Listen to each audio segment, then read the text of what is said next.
সুপ্রিয় দর্শক শ্রোতা, স্বাগত জানাচ্ছি। একই দিনে ৩০ মিনিটের ব্যবধানে দুটি মার্কিন সামরিক আকাশযান হারিয়ে গেল দক্ষিণ চীন সাগরে। একটি ছিল হেলিকপ্টার MH-60R সিহক, আরেকটা ছিল ভয়ঙ্কর দ্রুতগতির যুদ্ধবিমান FA-18F সুপার হর্নেট। দুটোই নিখোঁজ, রেডিও নিস্তব্ধ, রাডারে শুধু একটাই সিগন্যাল, ডিস্টারবেন্স ডিটেক্টেড। এটা কি শুধু দুর্ঘটনা, নাকি কারো অদৃশ্য প্রযুক্তির আঘাত? চলুন চলে যাই ভিডিওর মূল পর্বে। ভিডিওর মূল পর্ব শুরু করার পূর্বে আপনাদের কাছে অনুরোধ থাকবে, আপনারা অবশ্যই আমাদের চ্যানেলটি সাবস্ক্রাইব করবেন এবং সেই সাথে সাথে অল বেল আইকন নোটিফিকেশনটি অন করবেন এবং আমাদের ভিডিও অবশ্যই লাইক ও শেয়ার করে আমাদের সাথেই থাকবেন। ২৭ অক্টোবর ২০২৫ দক্ষিণ চীন সাগরে দুটি মার্কিন আকাশযান MH-60R সিহক হেলিকপ্টার আর FA-18F সুপার হর্নেট যুদ্ধবিমান রুটিন টাইম সার্ভাইলেন্স মিশনে ছিল। চীন উপকূলের কাছাকাছি গোয়েন্দা তৎপরতায় রত ছিল তারা, কিন্তু কয়েক মিনিট পরেই সবকিছু নীরব। রাডার ব্ল্যাঙ্ক, কমিউনিকেশন বন্ধ, এবং কয়েক সেকেন্ড পর দুটি যুদ্ধযানেরই গন্তব্য হলো সমুদ্র। আমেরিকা প্রথমে বলেছিল এটা হয়তো মেকানিক্যাল ফেইলার, কিন্তু স্যাটেলাইট ডেটা অন্য কিছু বলছে। সেই এলাকায় হঠাৎ চৌম্বক তরঙ্গের অস্বাভাবিক স্পাইক ধরা পড়ে, একটা শক্তিশালী ইলেকট্রনিক জ্যামিং ফিল্ড যা সব সিগন্যালকে বিকৃত করে দেয়।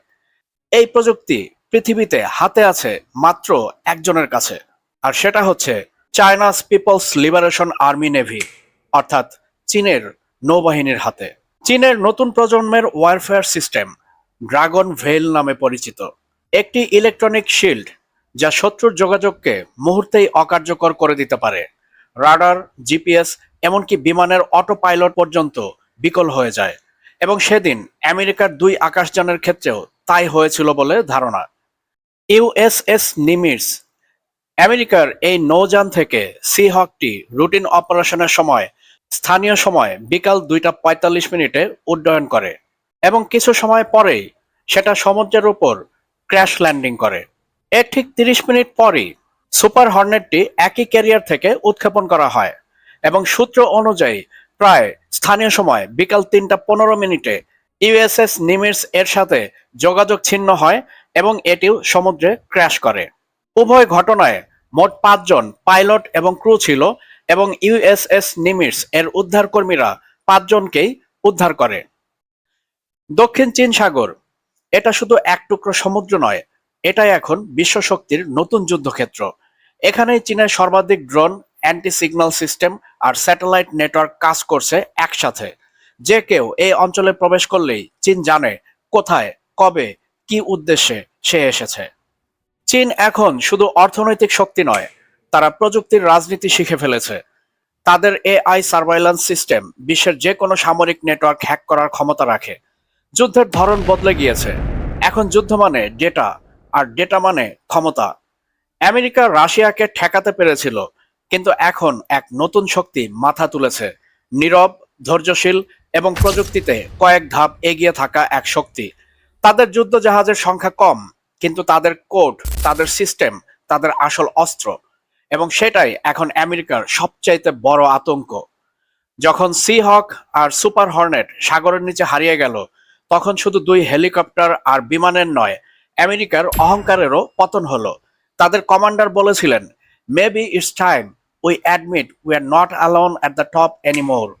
খুবই শান্ত কিন্তু সাবলীল ভাষায় তিনি বলে দিলেন, আমরা হয়তোবা এখন আর সর্বোচ্চ স্তরে নেই।